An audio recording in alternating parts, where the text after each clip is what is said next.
మహాగణాధిపతయే నమః. ఓం గురుభ్యో నమః. ఓం శ్రీమాత్రే నమః.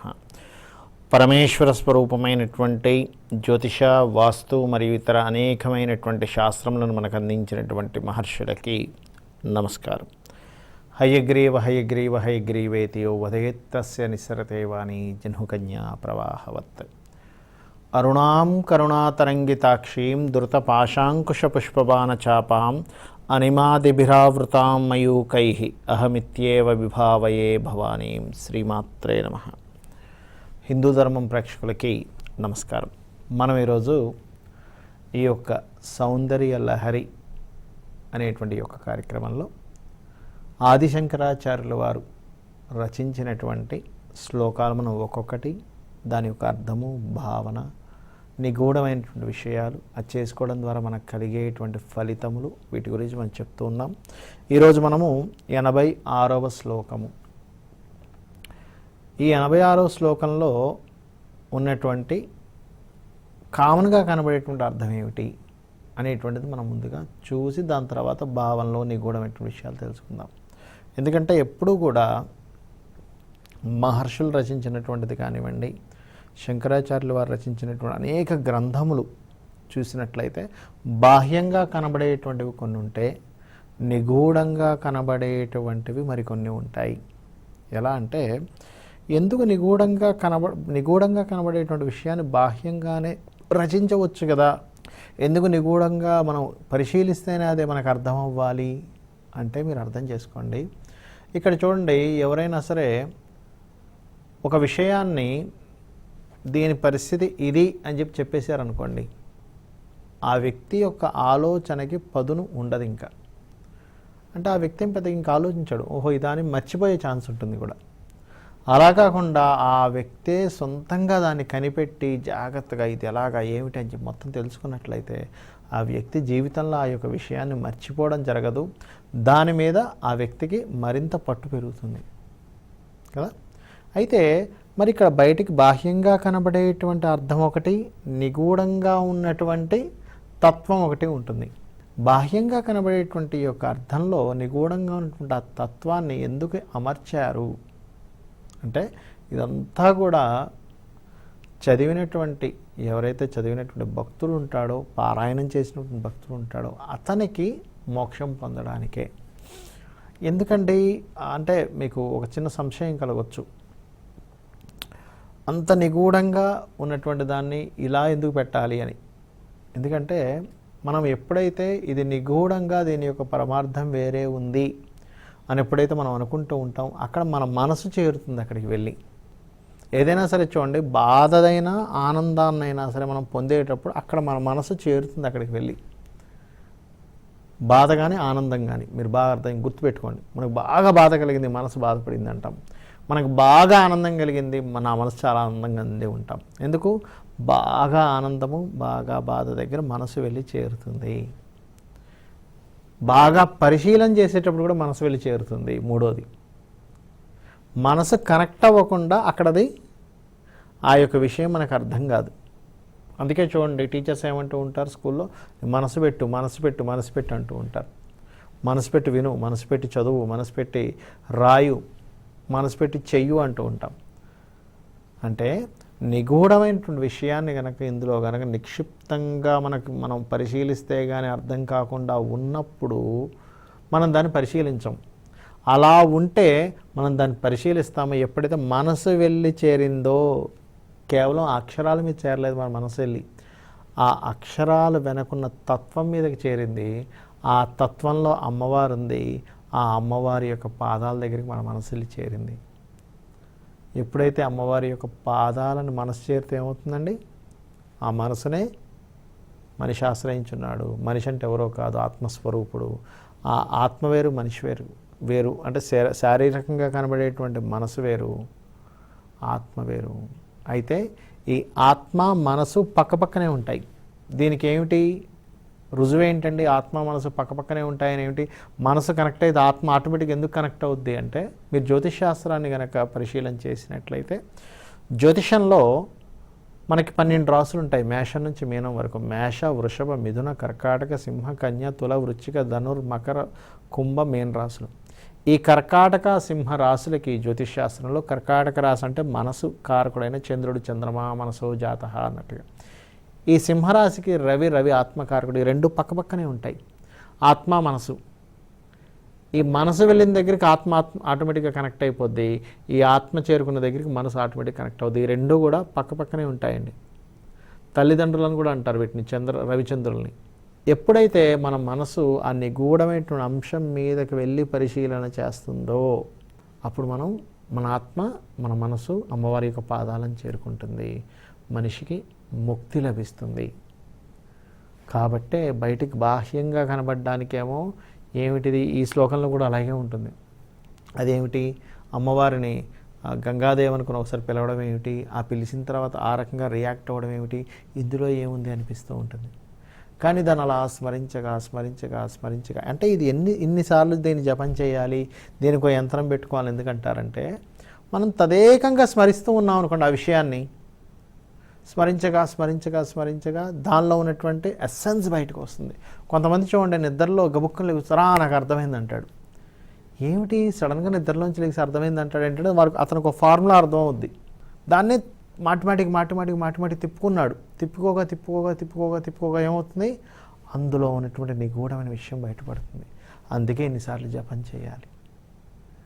ఎన్నిసార్లు ఎందుకు చేయాలంటే చెప్పండి, అన్నిసార్లు చేసినప్పుడే అది అలా తిరిగి దానిలో మోక్షస్థానానికి చేరుకుంటుంది. అది ఇదంతా ఎందుకు చెప్తున్నానంటే నేను మీకు, ఇది కేవలం ఒకసారి చదివి ఊరుకునేటువంటివా లలితా సహస్రనామాలు కానివ్వండి, సౌందర్యలహరి కానివ్వండి అంటే అలా కాదు. ఒకసారి ఏదో స్తోత్రంలా చదువుకొని ఊరుకునేటువంటిది కాదు. ఇది చదువుతూ మననం చేస్తూ పారాయణం చేస్తూ అర్థాన్ని తెలుసుకుంటూ ఆ యొక్క భావంలోకి అలాగా వెళ్తూ, ఆ యొక్క తత్వంలోకి వెళ్తూ అమ్మవారిలో కలిసిపోవాల్సినటువంటివి ఇవన్నీ కూడా. ఎందుకు కలిసిపోవాలంటే ఎప్పుడు అలా జన్మలు ఎత్తుతూ ఉండొచ్చు కదా అంటే, ఎత్తుతూ ఉండొచ్చు, కానీ ఎటువంటి జన్మలు ఎత్తాలి, నువ్వు ఎత్తితే కూడా ఉన్నతమైనటువంటి జన్మలు ఎత్తాలి. ఇది చేయడం ద్వారా ఏం జరుగుతుందంటే, జన్మలు ఎత్తడం ఇప్పటికి అయిపోతుందని కాదు, నీ తర్వాత జన్మ ఉన్నత జన్మ ఉంటుంది. మనం ఎంతసేపు ఈ భూమి మీద ఉన్నటువంటి ఆ పక్షుల్ని, జంతువుల్ని వీటినే చూస్తూ ఉంటాం. వీటికంటే ఉన్నతమైనటువంటి ఉంటాయి. ఇంకా ఇప్పుడు ఏవైతే మనకు దేవతలు కనిపిస్తున్నారో ఒకప్పుడు వాళ్ళందరూ మనుషులే. సూర్యభగవానుడు కూడా ఒకప్పుడు మనిషేనట. అతను ఆ యొక్క అమ్మవారి యొక్క జపం కానివ్వండి, ఆ యొక్క తత్వం కానివ్వండి, అతను మార్చుకుంటూ ఆ స్థితిని చెందుతాడట మనిషి. అంటే ఇప్పుడు ఏవైతే మనం గొప్పగా కనబడుతున్నాయో మనకు బయటికి, ఇవన్నీ కూడా ఒకప్పుడు మనుష్య రూపంలో ఉండడము, ఇంకా కింద రూపాల్లో ఉండడము జరిగినటువంటివి. ఇక్కడ మీరు కనుక గమనించినట్లయితే ఈ యొక్క శ్లోకాన్ని ముందుగా నేను మీకు చెప్తాను. సహజంగా ఉండేటువంటి అర్థము, నిగూఢమైనటువంటి విషయాన్ని మనం చెప్పుకుందాం ఇందులో. ఇక్కడ 86వ శ్లోకం కనుక తీసుకున్నట్లయితే, మృషాకృత్వా గోత్ర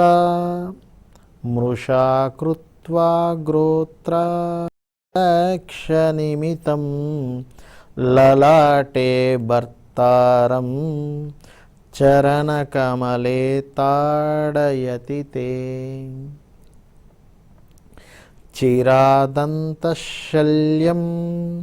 దహనకృతమున్మూలితవత తులాకోటిక్యంతే కిలికిలితమేషానరిపున. అంటే ఇక్కడ దీని యొక్క అర్థం ఏంటంటే, ఓ పరమేశ్వరి, నీతో ఉంటున్నప్పుడు ఆ యొక్క పరమేశ్వరుడు ఎప్పుడు ఈశ్వరుడు ఎవరితో ఉంటారండి, పక్కని పార్వతీదేవి ఉంటుంది కదా. నీతో ఉన్నటువంటి ఆ యొక్క పరమేశ్వరుడు పొరపాటున నీ పేరుకు బదులు ఒకసారి నీ సవత అయినటువంటి గంగాదేవి యొక్క పేరును ఉచ్చరించాడు. చూడండి ఇక్కడ ఇదేమిటంటే, ఈశ్వరుడు అలా ఉచ్చరిస్తాడా? ఈశ్వరుడు చేసిన, విష్ణువు చేసిన, అమ్మవారు చేసిన ఒక లీల. అంటే ఏమిటా లీలండి అంటే, ఈ యొక్క జనాలు ఎవరైతే ఉంటారో, మనుష్యులు ఎవరైతే ఉంటారో వీళ్ళందరికీ తెలియడానికి ఒక లీల ఇదంతా కూడా. అంతేగాని వాళ్ళకి సవత్వం ఏంటి, వాళ్ళిద్దరు సవతులు అవ్వడం ఏమిటి, అలా అనుకోవడం ఏమిటి, ఇదంతా కూడా ఒక మాయ అన్నమాట. అయితే ఇక్కడ నీ పేరుకు బదులు నీ సవతి అయిన గంగ పేరుతో నిన్ను పిలిచి, అంటే ఒకసారి పిలిచేట గబుక్కునేదో పరాకులో అతని లీల అదంతా కూడా. అది పార్వతీదేవికి తెలుసు, పరమేశ్వరుడికి తెలుసు ఆ లీలని. మన కోసం అలా పిలవడం జరిగింది. అక్కడ పిలిచి ఆ పిమ్మట తన తప్పు తెలుసుకొని తెల్లబోయి నీకు లొంగినాడు. అయ్యో ఇలా పిలిచేసానండి. ఒక్కోసారి మనం చూడండి, ఎవరినైనా అంటాం, అనగానే వెంటనే మళ్ళీ అయ్యో తొందరపాటు అనేసానే అని చెప్పని కొంచెం వాళ్ళతో మనం సరిగ్గా వ్యవహరించలేకపోతూ ఉంటాం, లేకపోతే వాళ్ళు ఏదైనా అన్నా సరే భరిస్తూ ఉంటాం. ఎందుకు? అది అనుకోకుండా ఒక తప్పు జరిగిపోయింది, బై మిస్టేక్ జరిగిపోయింది. ఇప్పుడు నేనేం మాట్లాడలేను తన ముందుని, ఎందుకంటే ఇప్పుడు నేను తప్పు జరిగిపోయింది కాబట్టి తను ఏదన్నా నేను భరించాలి అని ఉండిపోతూ ఉంటాం ఒక్కోసారి, అది అనుకోకుండా జరగడం వల్ల. అలా పరమేశ్వరుడట పార్వతీదేవిని అనుకోకుండా ఒకసారి గంగాదేవితో మాట్లాడితే ఎలా అయితే పిలిచి మాట్లాడతాడో ఆ రకంగా ఒకసారి ప్రవర్తించాట. అది అలా అయ్యో ఇలా ప్రవర్తించేసానని తెల్లబోయి అలా లొంగిపోయి ఉన్నట్ట. అంటే ఇక్కడ చూడండి, ఒక్కసారి నేను మీకు ఇందులో నిగూఢమైనటువంటి విషయాన్ని చెప్తాను, మీకు అప్పుడు అర్థమవుతుంది. అలాగే తెల్లబోయినికి లొంగిపోయినాడు. అప్పుడు నీ పాదము అతని నుదుటన, అంటే అప్పుడు కోపం వచ్చిందట అమ్మవారికి. నేనుంటే నువ్వు గంగని గుర్తొచ్చిందా నీకు, నేను నీ పక్కన ఉండగానే నీకు గంగా యొక్క పేరు గుర్తుకొచ్చిందా అని చెప్పని అమ్మవారు తన యొక్క పాదంతో నుదుటి మీద పరమేశ్వరుడు యొక్క నుదురుని తన్నిందట. అంటే చెప్తున్నాడు ఇక్కడ, అంటే ఈ శ్లోకంలో ఇలా ఉంది. మీకు ఇదేమిటండి, అమ్మవారు ఏమిటి, తన్నడం ఏమిటి, అయ్యి బాబాయ్ అసలు పతివ్రత కదండి, తను తన్నడం ఏమిటి అని మీకు అనిపిస్తూ ఉంటుంది. ఇందులో ఒక లీల ఉంది, చెప్తాను ఆ లీల ఏమిటి అనేటువంటి చెప్తాను నేను మీకు. తన్నింది ఆ పరమేశ్వరుడు నుదుట ఉన్న మూడవ నేత్రమైన అగ్ని ఇంతకుముందు తన్ను దహించడం చేత, ఎవరిని దహించాడు ఇంతకుముందు? ఆ యొక్క మూడో నేత్రంలో ఉన్నటువంటి అగ్నిదేవుడు మన్మధుని దహించాడు. మీకు తెలుసుగా, మన లలితా సహస్రనామాల్లో వస్తుంది, హరనేత్రాగ్ని సందగ్ధ కామ సంజీవనౌషధి. హరుని నేత్రము చేత దహింపబడినటువంటి ఆ యొక్క మన్మధుడిని అమ్మవారు కాపాడింది అని కదా. ఆ రకంగా ఆ యొక్క బాధను లోపల భరించి ఆ మన్మధుడు ఇప్పుడు దాని మనసు నుండి బయటికి తీసుకున్నాడు. అంటే ఆ ఇప్పుడు ఈ అమ్మవారి కాలు ఎక్కడ తగిలిందండి? నుదుటి తగిలింది కదా. తగిలినప్పుడు అక్కడ ఏముంటుంది? పరమేశ్వరుడికి మూడో కన్ను ఉంటుంది, మూడో నేత్రం ఉంటుంది. ఆ మూడో నేత్రానికి తగిలిందనమాట. తగలంగానే మన్మధుడికి ఏం గుర్తుకొచ్చింది? ఆహా, ఆ రోజు నన్ను దహింపజేసావుగా అనేటువంటిది గుర్తుకొచ్చి ఇప్పుడు కాలి అందెల చప్పుళ్లతో ఆ మన్మధుడు నవ్వినట్టు. ఇక్కడ చూడండి, ఇప్పుడు మీకు ఇది ఒక చిన్న పిక్చరైజేషన్గా మీరు అర్థం చేసుకోండి. మొదట పరమేశ్వరుడు పార్వతీదేవితో మాట్లాడుతూ సడన్గా అనుకోకుండా గంగాదేవితో మాట్లాడినట్టుగా మాట్లాడాడు. అయ్యో ఇలా మాట్లాడేనేంటి, ఈ పేరును ఉచ్చరించేనేంటి, గంగా అనే పేరుతో ఉచ్చరించేనేంటి పార్వతీదేవిని అనుకున్నాడు. అప్పుడు తెల్లబోయి ఒక రకంగా ఒక నివ్వరపోయినట్టు తెల్లబోయి ఉండిపోయాడు. అప్పుడు పార్వతీదేవి కోపం వచ్చి తన కాలితో పరమేశ్వరుడు యొక్క నుదుటి మీద తన్నినప్పుడు, ఆ నుదుటికి ఉంటున్నటువంటిది మూడో నేత్రం కాబట్టి, గతంలో ఆ మూడో నేత్రంతో మన్మధుడు దహింపబడ్డాడు కాబట్టి ఇప్పుడు అది గుర్తు తెచ్చుకొని నవ్వినట్టుగా అనిపించిందట. ఎలా నవ్వినట్టు, ఎవరు నవ్వినట్టు అనిపించింది, ఎందుకు అనిపించింది అంటే అమ్మవారి కాలికి అందెలు ఉంటాయి, గల్లమని మోగుతూ ఉంటాయి. ఆ మోగుతున్నటువంటి అందల యొక్క చప్పుడు నుదుటి మీద తన పాదం మోపినప్పుడు తెలుస్తుంది. ఆ చప్పుడు ఆ యొక్క మన్మధుడు, ఓహో ఆ రోజు నేను నీ చేత దహింపబడ్డానుగా, ఇప్పుడు చూడు నీకు అమ్మవారి యొక్క పాదం ద్వారా నీకు జరుగుతుంది చూడు అని చెప్పని అంటున్నట్టుగా ఆ యొక్క అందెల చప్పుడు అలా అనిపిస్తుందట.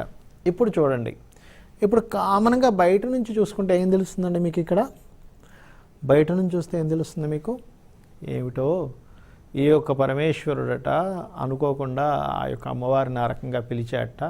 పిలవంగానే అంత శక్తిమంతురాలైనటువంటి అమ్మవారికి కోపం వచ్చేసింది. మరి తన కోపం ఉండదంటారు కదా, ఏమీ ఉండదంటారు కదా, సడన్గా అయ్యో అనుకోకుండా పలికాడేమో అని ఎందుకు లైట్గా ఎందుకు తీసుకోలేదు, ఎందుకు కాలెత్తి ఆ యొక్క నేత్రం దగ్గర ఉన్నటువంటి దాన్ని తన్నడం ఎందుకు జరిగింది? అదేవిధంగా అక్కడ ఉన్నటువంటి ఆ యొక్క నేత్రం అంటే ఇక్కడ వరకు మనం తీసుకుందాం, తనడం ఎందుకు జరిగింది అని అనిపిస్తూ ఉంటుంది మనకి సహజంగా తీసుకుంటే. ఇక్కడ ఏమిటంటే, ఇక్కడ మీరు అర్థం చేసుకోవాల్సినటువంటిది, ప్రతిదీ కూడా కర్మకి సంబంధం ఉంటుంది అని చెప్పడం ఇక్కడ. అది ఎలాగా అంటే, లలితా సహస్రనామాల్లో అమ్మవారు ఈ విశ్వంలో ఉన్న ప్రతి ఒక్కరికి కూడా వారి యొక్క చేసిన కర్మలను బట్టి వారికి ఫలితాలను ఇస్తూ ఉంటుంది. ఈ అమ్మవారు తన పాదం చేత ఈశ్వరుణ్ణి ఇంకెక్కడైనా సరే తన పాదంతో అనవచ్చు, కాలు మీద అనవచ్చు, చేయి మీద అనవచ్చు, ఎక్కడైనా అనవచ్చు. మూడో నేత్రం దగ్గరే ఎందుకన్నది, ఈ మన్మధుడి యొక్క విషయాన్ని ఎందుకు వచ్చింది ఇక్కడికి అని మీరు బాగా నిగూఢంగా ఆలోచిస్తే, మన్మధుడిని దహింపజేసింది ఎవరండి? పరమేశ్వరుడు. ఎలా దహింపజేశాడు? గబుక్కన ఆ యొక్క తపస్సులో ఉన్నప్పుడు మన్మధుడు వేసిన బాణాలకి సడన్గా కోపం వచ్చి అసలు అప్పటికప్పుడు మూడో నేత్రాన్ని తెరిచి దహింపజేసేసాడు. తర్వాత అయ్యో ఏంటి ఇలా చేశాను అనుకో, దట్ ఈస్ డిఫరెంట్. ఇక్కడ మనం అర్థం చేసుకోవాల్సింది ఏంటంటే, మూలము ఎవరైతే అమ్మవారు ఉన్నారో ఆ అమ్మవారు ప్రతి ఒక్కరికి కర్మ సంబంధంగా అందిస్తూ ఉంటారు. ఇప్పుడు ఇక్కడ పరమేశ్వరుడు కూడా ఆ యొక్క కర్మ సంబంధమైనటువంటి దాన్ని అనుభవించవలసినదే. అంటే ఎలాగా?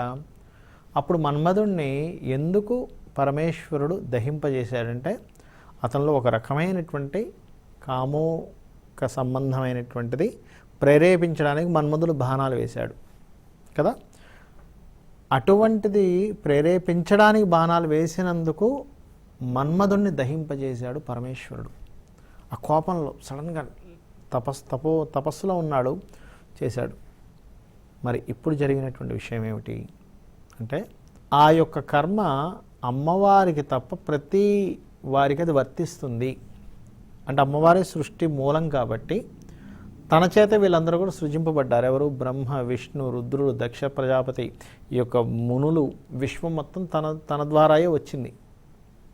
వచ్చినప్పుడు మనం ఏదైనా సరే ఒక మిస్టేక్ చేసినప్పుడు దానికి ఫలితం ఇవ్వడంలో, ఆఖరికి పరమేశ్వరుడికి ఫలితం ఇవ్వడంలో కూడా అమ్మవారి యొక్క పాత్రే ఉంటుంది అని మనం అర్థం చేసుకోవాలి. ఇది నిగూఢమైనటువంటి విషయం. ఇక్కడ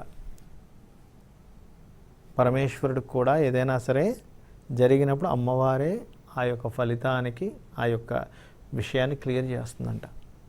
అంటే ఇక్కడ ఏమిటండి, మరి పరమేశ్వరుడి కంటే అమ్మవారు గొప్పదా అంటే, ఇద్దరూ ఒకటే. మళ్ళీ అక్కడ అమ్మవారే పరమేశ్వరుడు, పరమేశ్వరుడే అమ్మవారు. అంటే అర్ధనారీశ్వర స్వరూపం అంటాం కదా. అంటే ఇక్కడ మీరు అర్థం చేసుకోవాల్సిన ఇంకొక నిగూఢమైన విషయం ఏంటంటే, చాలామంది ఏం ఫీల్ అవుతుంటారంటే, నేను మగవాడిని, నేను ఏది తప్పైనా చేయవచ్చు, చేసినప్పుడు అడిగే అధికారం కానీ ప్రశ్నించే అధికారం కానీ స్త్రీకి లేదు అని అనుకోవడం తప్పు అని చెప్పడం కూడా ఈ యొక్క శ్లోకం యొక్క అంతరార్థం. అంటే అక్కడ నువ్వు పురుషుడివైనా, అంటే మగవాడివైనా, ఆఖరికి లోకాలన్నింటినీ పాలిస్తున్నా, నీకంటే మూలం ఎవరైతే ఉన్నారో శక్తి స్వరూపిణి అయినటువంటి ఎవరైతే ఈ యొక్క విశ్వంలో జరిగేటువంటి శుభ ఫలితములకి, కర్మలకి ఎవరైతే ఆ యొక్క ఫలితాన్ని ఆ కర్మలు తగ్గట్టుగా ఫలితాలు ఇస్తూ ఉంటారో వారు చేత వీరందరూ కూడా ఆ యొక్క ఫలితాలను పొందవలసిందే అనేటువంటి విషయం మనం ఇక్కడ తెలుసుకున్నాం. అయితే ఈ యొక్క శ్లోకాన్ని చేసేటప్పుడు ఎటువంటి యంత్రాన్ని నిర్మించుకోవాలి అని చెప్పి చూసినట్లయితే, ఇది కేవలం దీర్ఘచతురాస్రాకారంలో ఉంది యంత్రము. ఎం అనేటువంటి ఈ యొక్క యంత్రం నిర్మించుకొని, ఇది 23 రోజులండి చేయాల్సింది. 1000 మార్లు ఈ యొక్క శ్లోకాన్ని జపించాలి. క్షీర పాయసము నైవేద్యంగా పెట్టాలి దీనికి. క్షీర పాయసము దీనివల్ల ఏమిటి పోతుంది అంటే, పిశాచ బాధలు పోతాయట. అదేమిటండి, గత శ్లోకంలోనేమో ఆత్మ సంబంధించి అన్నారు, ఇక్కడ పిశాచుల దగ్గరికి వచ్చారు అంటే నిజంగానే పిశాచులు ఉంటాయా అని మీకు సందేహం కలగవచ్చు. పిశాచులు అంటే ఏదో సినిమాల్లో చూపిస్తున్నట్టుగా డ్రాకులాలాగా తెల్లటి ముఖాలు వేసుకొని నల్లటి కళ్ళు వేసుకొని ఇలా కారుతున్నటువంటివి కాదండి పిశాచులు అంటే. పిశాచి అంటే బయట కనబడేటువంటి పిశాచి కాదు, మీ అంతర్గతంగా ఒక పిశాచి ఉంటాడు. మీ నెగటివ్ థింకింగ్ ఏదైతే ఉంటుందో, నేను ఎందుకు పనికిరాననేటువంటి ఒక కోణం ఉంటుంది మనలో. చిన్న విషయం జరగగానే అంతవరకు సంపాదించి అంత తెలివితేటలతో అంత పెద్ద రాజ్యాన్ని నిర్మించుకున్న వ్యక్తి ఒక చిన్న ఫెయిల్యూర్ రాగానే కింద పడిపోతూ ఉంటాడు, గిలగిల కొట్టేసుకుని ఉంటాడు. అదేమిటి బాహ్యం నుంచి చూసే వాళ్ళందరికీ ఆశ్చర్యంగా ఉంటుంది, ఈయనేంటి ఇలా అయిపోతున్నాడు ఏంటని. అదే పిశాచి, అదే నిజమైనటువంటి పిశాచి. మీ బయటకు కనబడేటువంటి పిశాచులు కాదు, లోపల ఉంటాయి మనకు లోపల పిశాచులు. ఆ యొక్క పిశాచుల యొక్క బాధపోతుంది అంటే ఏమిటి, నీకు నెగటివ్ ఎనర్జీ రాకుండా చేస్తుంది. ఇక్కడ ఈ శ్లోకంలో చూడండి, మీరు బాగా అర్థం చేసుకోండి, కమ్యూనికేషన్ ఈజ్ మోస్ట్ ఇంపార్టెంట్. ఈ శ్లోకంలో మనం అర్థం చేసుకోవాల్సింది, ఒక మాట మాట్లాడపోయి మరొక మాట మాట్లాడితే ఏం జరుగుతుంది అనేటువంటి విషయాన్ని ఇక్కడ చెప్తున్నాడు. ఎంత జాగ్రత్తగా ఉండాలి అనేటువంటిది. ఇప్పుడు మనందరము కూడా ఏమనుకుంటుంటామంటే, ఎవరైనా సరే ఒక నాయకుడు ఉన్నాడు, ఆ నాయకుడు మాటల్ని బట్టి మనం నమ్ముతాం మనిషిని కదా. అబ్బా ఎంత గొప్ప స్పీచ్ ఇచ్చాడండి, పనులు చేయడం సంగతి తర్వాత, పనులు కూడా చేసాడు అనుకోండి ఆ నాయకుడు, ఇంకా గొప్పవాడు అంటాం. మాట్లాడడమే రావట్లేదు అనుకోండి, ఏమంటాం, అబ్బా ఏమి తెలియదండి, అతనికి అన్నీ తెలిసి ఉండొచ్చు, ఎలా చేయాలో ఆర్గనైజేషన్ తెలిసి ఉండొచ్చు, అడ్మినిస్ట్రేషన్ తెలిసి ఉండొచ్చు, ఎలా పరిపాలించాలో మొత్తం తెలిసి ఉండొచ్చు, కానీ మాటల్లో చెప్పలేకపోతే అన్నీ తెలిసినా కూడా వ్యర్థం అవుతుంది. లోపల మనకి నెగటివ్ ఫీలింగ్స్ ఉన్నాయనుకోండి, మన లోపల ఆ నెగటివ్ ఫీలింగ్స్ ఏవైతే ఉంటాయో, నెగటివ్ ఆలోచనలు ఏవైతే ఉంటాయో అవి మనల్ని చెప్పడానికి కూడా ఆపుతూ ఉంటాయి. మనం ఏదైనా ఒక కొత్తగా చెప్దామన్నా సరే ఆ నెగటివ్ అనేటువంటిది ఆపుతూ ఉంటుంది. అలా ఆపుతూ ఉంటుంది కాబట్టి అతను ఎదగలేకపోతూ ఉంటాడు. కాబట్టి ఇది చేసుకోవడం ద్వారా నెగటివ్స్ పోతుంటాయి. సర్వసాధారణంగా జ్యోతిష్ శాస్త్రంలో కూడా మనిషికి నెగటివ్ థింకింగ్స్ ఎక్కువగా వస్తున్నాయండి, ఏదో అయిపోతుందని బాధ కలుగుతుందండి అన్నప్పుడు ఏమవుతుందంటే, సర్వసాధారణంగా వారికి పంచమ భావము అంటారు. ఆలోచనా భావం, ప్రేమ భావం, మనిషి యొక్క థింకింగ్, మనిషి యొక్క నాలెడ్జ్, మనిషి యొక్క తెలివితేటలను చూసేది పంచమ భావం. అలాగే లగ్నభావం. వీటికి మనకి ఆ థాట్స్ని ఇచ్చేటువంటి గ్రహాల యొక్క సంబంధం ఉంటుంది. మరి అదేమిటండి, భగవంతుడు పాజిటివ్ థాట్స్ని ఇచ్చేసేటువంటి గ్రహాలను ఇచ్చేస్తే అయిపోయింది కదా, ఈ నెగిటివ్ థాట్స్ ఉండేటువంటి ఏమిటి అంటే, నెగిటివ్ థాట్స్ కూడా కొంత ఉండాలి మనిషికి, లేకపోతే కష్టమే. ఎలాగా అంటే, ఇప్పుడు ఇంటికి తాళం వేయాలి, భద్రతగా ఉండాలి. ఇప్పుడు అసలు అమ్మో తాళం వేయకపోతే ఎవడైనా వచ్చి ఇంటిని కొల్లగొట్టుకొని తీసుకెళ్ళిపోతాడనే ఆలోచన లేకపోతే తాళం వేయడు. అంటే అది కూడా ఉండాలి, ఎంత ఉండాలి, కొంతవరకు ఉండాలి. అంతేగాని తాళం వేసిన తర్వాత కూడా ఎక్కడికో వెళ్ళి తాళం వేశాను, ఎవడో ఇరగొట్టేస్తాడు, లోపలికి వెళ్ళిపోతాడు, దోచుకుపోతాడు, అమ్మో ఇంకేముంది వాళ్ళు నేను వేసిన చిన్న తాళమే, పెద్ద తాళం వేస్తే బాగున్నాను అని బయటికి వెళ్ళి ప్రశాంతత లేకుండా ఇంటికి వచ్చే వరకు ఆ తాళాన్ని చూసే వరకు కూడా ఉంటే అది మరీ over negative thinking. Negative thinking అంటే ఇక్కడ జాగ్రత్తపూర్వకంగా ఉండాల్సినటువంటి నెగిటివ్ థింకింగ్. అంటే ఏమిటి, ఇప్పుడు మనము బయటికి వెళ్తున్నప్పుడు మనము చుట్టుపక్కల వాళ్ళకి వినబడేలాగా నేను ఒక 2 రోజులు ఊళ్ళో ఉండట్లేదంటే ఏమిటి పరిస్థితి, అందులో ఎవడో దొంగ ఉంటాడు అప్పుడు పరిస్థితి ఏమిటి అనేటువంటి విచక్షణ అంటారు దాన్ని. ఆ విచక్షణతో కూడినటువంటి ఆలోచనలు రావాలంటే కూడా పంచమ భావం బాగుండాలి. ఆ రకంగా మీరు ఈ యొక్క శ్లోకాన్ని చేసుకొని మీలో ఉన్నటువంటి నెగటివ్ని బయటికి తీసేసుకుంటారని చెప్పి కోరుకుంటూ శ్రీమాత్రే నమః.